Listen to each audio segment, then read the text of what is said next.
Hello everyone! Samahan niyo po ako, magluluto tayo ng classic pork adobo. Ito yung simpleng adobo lang po. Pork adobo. Madali lang po itong lutuin mga ka-grandma, and alam ko naman pong alam niyo na rin ang pork adobo. So umpisahan na po natin ang pagluluto.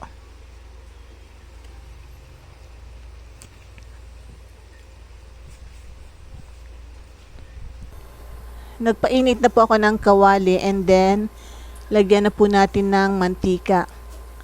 Igigisa po natin ng luya, sibuyas at bawang. Unahin po natin ang luya. Alam nyo po, pag nag-aadobo ako, naglalagay po ako ng luya. Dagdag aroma din po yan at pampalasa din.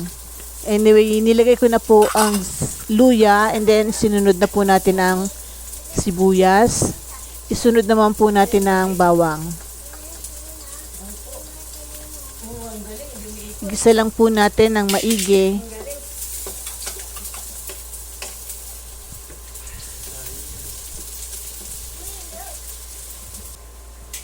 And then ilagay na po natin ang baboy.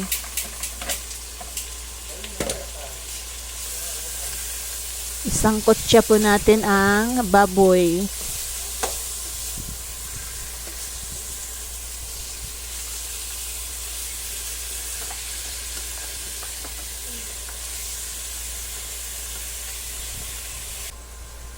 Maglalagay po tayo ng ground black pepper.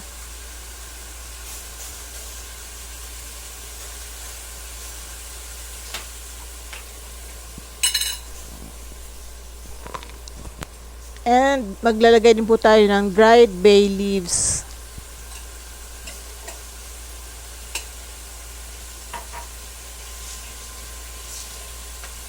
At syempre ang peppercorn.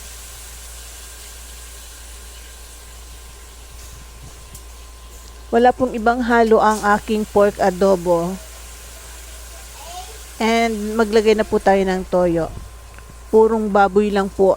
Minsan po kasi naglalagay ako ng iba pang ingredients like patatas, pineapple, or itlog. Ganon. Ngayon po ay simple lang, plain pork lang po talaga yung ating adobo. And meron po akong chicken broth sa ref. Sayang naman po kung hindi natin isasama sa aking pork adobo. Dagdag pampalasa din po ito. Baka po kasi masira pag natagalan sa ref, kaya ilagay na lang po natin sa pork adobo.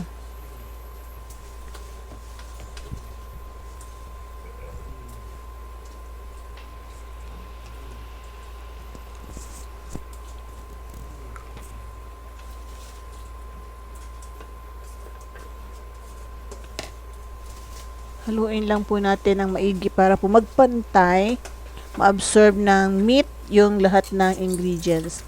And maglalagay po tayo ng tubig para po sa pagpapalambot ng karne.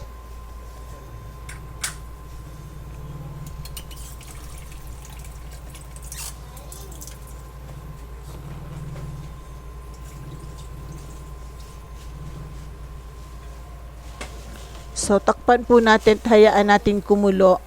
And then, kapag po kumulo na, maglagay naman po tayo ng suka. Malambot na po yung karne. Pagkalipas ng ilang minuto na pinakuluan natin, malambot na po yung karne, lagyan na natin ng suka. Huwag lang muna natin haluin, hayaan lang muna natin na kumulo. And ngayon naman po, maglagay na tayo ng brown sugar.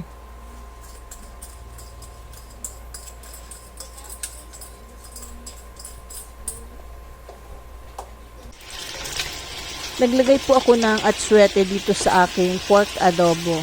Kaya po ganyan ang kulay niya. Meron po yung atsuete. So this is it. Naiga na po yung kanyang sauce. And ready to serve na po itong ating pork adobo. So, ito na po yung ating pork adobo. Sana po nagustuhan nyo ang video na to, at kung nagustuhan nyo po, huwag kalimutang mag-like, share, comment.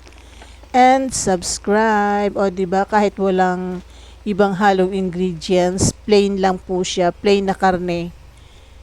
O, nakakatakam. Thank you for watching, guys. See you again in my next video. Bye. God bless everyone.